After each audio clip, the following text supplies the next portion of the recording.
T20 world cup में अक्सर बड़ी बड़ी टीमों की ही बातें होती हैं, है ना? पर आज हम बात करेंगे एक ऐसी टीम की जिसने अपने खेल से सबका ध्यान खींचा, नीदरलैंड्स। ये कहानी सिर्फ क्रिकेट की नहीं है, बल्कि एक अंडरडॉग टीम की दो जबरदस्त लड़ाइयों की दास्तान।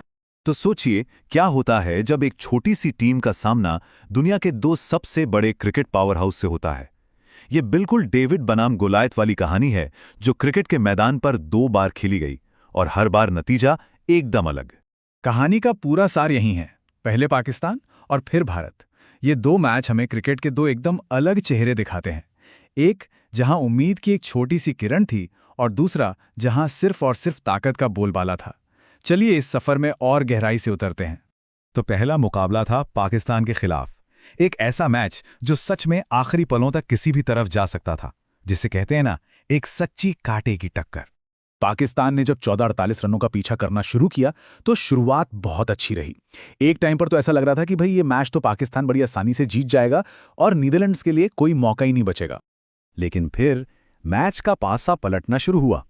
जरा इन आंकड़ों पर नजर डालिए। पहले 10 ओवरों में पाकिस्तान 9 के जबरदस्त रन रेट से खेल रहा था, लेकिन अगले 9.3 ओवरों में देखिए रन रेट गिरकर 6.10 पर आ गया और 5 विकेट भी गिर गए। मतलब नीदरलैंड्स के गेंदबाजों ने क्या कमाल की वापसी की थी। और इसी शानदार वापसी का नतीजा ये था कि पाकिस्तान को आखिरी 2 ओवरों में, मतलब 12 गेंदों में 29 रन बनाने थे। T20 क्रिकेट में ये एक बहुत मुश्किल लक्ष्य माना जाता है। ऐसा लग रहा था कि नीदरलैंड्स एक ऐतिहासिक जीत की दहलीज पर खड़ा है। फिर आया मैच का सबसे बड़ा टर्निंग पॉइंट, 19वां ओवर। पहली गेंद पर छक्का पड़ा, लेकिन दूसरी ही गेंद पर मैक्स ओडाउड ने एक बहुत ही आसान सा कैच टपका दिया और बस वहीं से पूरा मैच पलट गया। फहीम अशरफ को जो जीवनदान मिला, उन्होंने उसका पूरा फायदा उठाते हुए उस एक ओवर में 24 रन बना डाले। प्लेयर ऑफ द मैच बने फहीम अशरफ ने बाद में खुद कहा कि जब गेंद हवा में थी तो मैं बस यही दुआ कर रहा था कि वो कैच छोड़ दे। सोचिए उस एक पल में कितना कुछ दांव पे लगा था।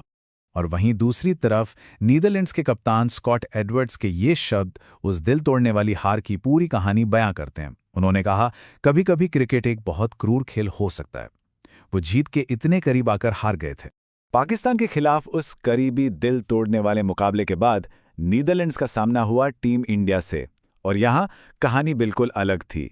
ये एक अलग ही तरह की चुनौती थी। भारत ने पहले बल्लेबाजी करते हुए बोर्ड पर लगा दिए 193 रन। ये पाकिस्तान वाले मैच के स्कोर से कहीं ज्यादा बड़ा टारगेट था और इसने शुरुआत में ही साफ कर दिया था कि ये लड़ाई कितनी मुश्किल होने वाली है। ये मैच किसी करीबी मुकाबले जैसा था ही नहीं, ये असल में भारत की बैटिंग पावर का एक जबरदस्त प्रदर्शन था।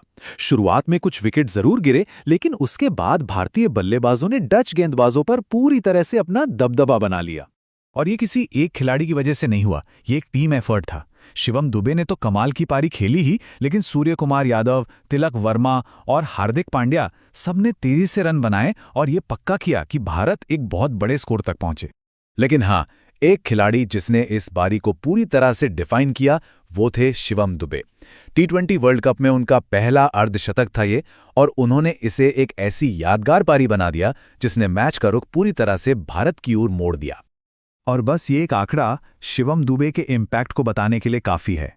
अकेले उनके बल्ले से 6 छक्के निकले, इससे नीदरलैंड्स को अंदाज़ा हो गया कि वो किस लेवल की पावर हिटिंग का सामना कर रहे थे। तो हमारे पास अब 2 मैच हैं और 2 बिल्कुल अलग अलग अनुभव। चलिए अब इन दोनों को आमने सामने रखकर समझते हैं कि ये T20 क्रिकेट और एक अंडरडॉग टीम के सफ़र के बारे में हमें क्या बताते हैं। यह सीधी तुलना 2 अलग अलग कहानियों को सामने रखती है। एक तरफ है क्या होता अगर वाली कहानी, और दूसरी तरफ जो है सो है वाली हकीकत। एक मैच में वो एक गलती की वजह से हारे, तो दूसरे मैच में शायद उनके पास जीतने का कोई मौका ही नहीं था। और ये डेटा उन 2 खिलाड़ियों की तुलना करता है जिन्होंने अपने अपने मैच के नतीजों को तय किया। फहीम अशरफ ने एक मिले हुए मौके का फायदा उठाया, जबकि शिवम दुबे ने अपनी ताकत से मैच पर पूरी तरह से कब्जा कर लिया। ये चार्ट साफ तौर पर दिखाता है कि दोनों मुकाबलों के स्केल में कितना बड़ा फर्क था और नीदरलैंड्स के सामने चुनौतियां कितनी अलग-अलग थीं। तो अब जब हमने दोनों कहानियों को देख लिया है, चलिए एक फाइनल निष्कर्ष पर आते हैं कि एक अंडरडॉग टीम का अनुभव असल में होता कैसा है। इन 2 मैचों से मिलने वाला सबसे बड़ा सबक यही है। ये एक अंडरडॉग टीम की दोहरी हकीकत को दिखाता है। एक दिन आप इतिहास रचने से बस एक पल दूर होते हैं, तो अगले ही दिन आपको एहसास होता है कि अभी कितना लंबा और मुश्किल सफ़र तय करना बाकी है। और हम इसी सवाल के साथ इसे खत्म करते हैं। एक टीम के लिए इमोशनली ज्यादा मुश्किल क्या होता होगा? जीत के इतने करीब आकर हार जाना, या ये मानना कि आप मुकाबले में कहीं थे ही नहीं? इस पर जरूर सोचिएगा।